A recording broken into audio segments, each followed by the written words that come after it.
Hi everyone, and in this recording we are going to discuss how to make decisions regarding product selection. So if you're launching a new product, if you're buying a new machine, right, how to make decisions regarding that.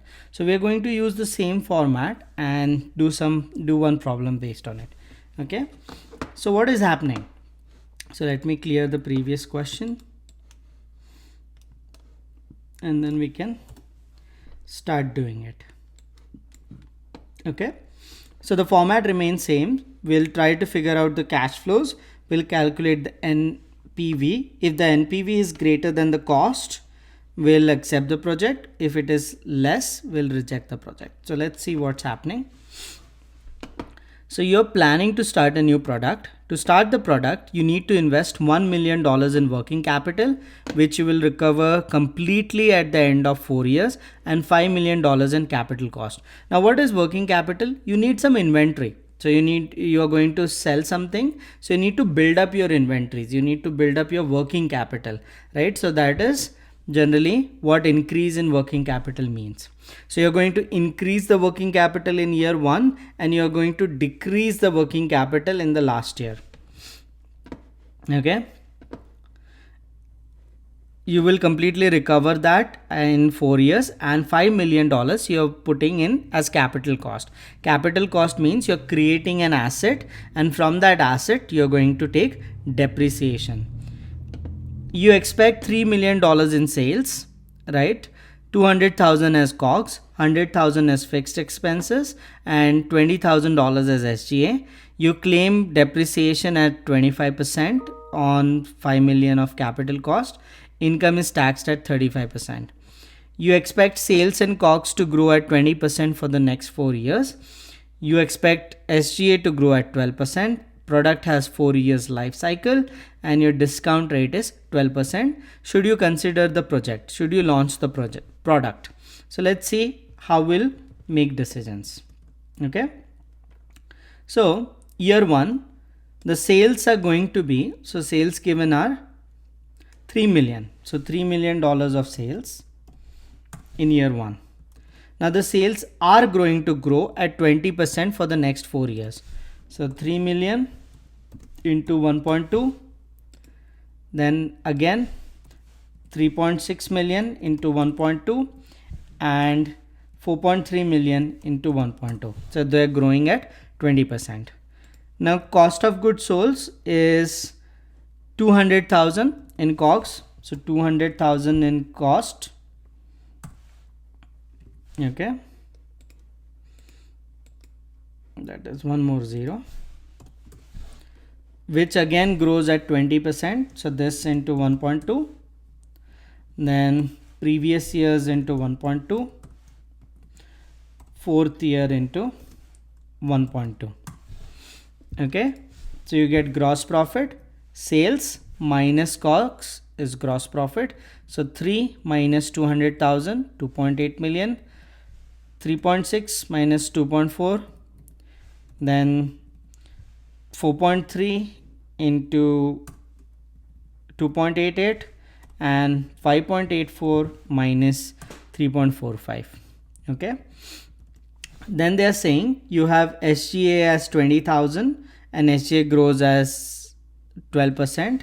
So 20,000 is SGA, so that grows at 12%. So this into 12, previous year into 12, like grows at 12, and previous year again grows at 12. So into 1.12. Okay, so 20, 22, 25, 28. Okay, then that is done. It has a fixed cost. Fixed cost is $100,000 of fixed cost. So $100,000 of fixed cost. 100,000, 100,000, 100,000, 100,000. Next, capital cost allowance, that is depreciation. So depreciation is always calculated on capital expense. So you are going to incur $5 million of capital expense, that is capital cost. So you have to calculate depreciation based on that. So it is 5 million. So before that, 25% into 5 million minus salvage value. Salvage value is not given, so we'll put it as 0. Okay, so capital cost depreciation is 1.25 million, 1.25 million, 1.25 and 1.25. So 4 years you are going to spend 1.25 million each year. Okay, so we can compute EBIT, earnings before interest and taxes, gross profit minus SGA minus R&D or fixed cost minus depreciation. So 1.3 million. So if you do that for the next year, it will be gross profit minus SGA minus R&D minus depreciation. So we expanded that, right, into 4th year. Income tax is calculated at 35%. So 35% of EBIT goes to income tax. So 5050, 695 and 929 and 1.2 million. Okay, so unlevered net income is 1.4 minus 500, 929, 1.2, 1.7 and 2.2. So we do not value a business based on income, we value it based on cash flow. So we have to derive cash flows.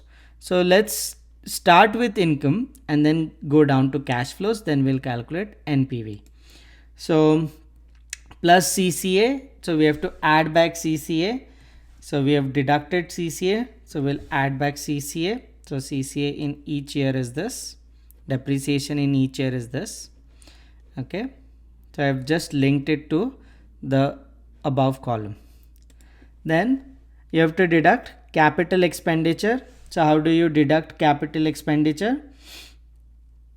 So capital expenditure is whatever you're spending, right, in capital. So whatever assets you created. So you spent in total $5 million. So 5 million will come here. Okay, but that is you're spending it in first year, you're not spending it in other years. So it is 0, 0, 0. Okay, now you're going to increase the working capital, right, in the first year, and you have to decrease the working capital in the last year. So you build up inventories when you start the business and you wind down your inventories when you close the product line. Okay, so how much is the inventory build up? $1 million. So initially it is 1 million positive, not 10, 1 million positive. Okay, in the last year it is 1 million negative. So signs are important. Initially you build up inventories, so it's an increase, so it is positive. Last year it is winding down of inventory, so it is negative 1 million. So let's calculate cash flows. It's 0 here, 0 here. Okay, so cash flows, it is unlevered income plus CCA minus capital expenditure minus increase in working capital. So 929,500 plus this much minus this will give you cash flow. Initially it is negative. Next year it will be 1 million unlevered income, 1.2 million unlevered income plus CCA minus capital expenditure minus net working capital. Next it will be unlevered income plus CCA minus this minus this. Finally, it will be 2.2 plus CCA minus this minus this. So please note, signs are important. So negative of negative becomes positive. So you are actually adding that back up. So signs become important when you wind down your inventories. Okay. Finally, we have to compute net present value. So equals to NPV. Okay. What is the rate of return? Rate of return is, discount rate is 12%. Okay. So one adjustment you have to do, right? Let it be like we can discount even this because this will be end of the year. So you do have to discount it back to beginning. Okay. So put 12% there. So I'll open a dialog box, put 12% here and drag these values. Click on done. So net present value is positive. Net present value positive means if this figure is positive, it means present value of benefits is greater than present value of cost. If it was negative, it means present value of benefits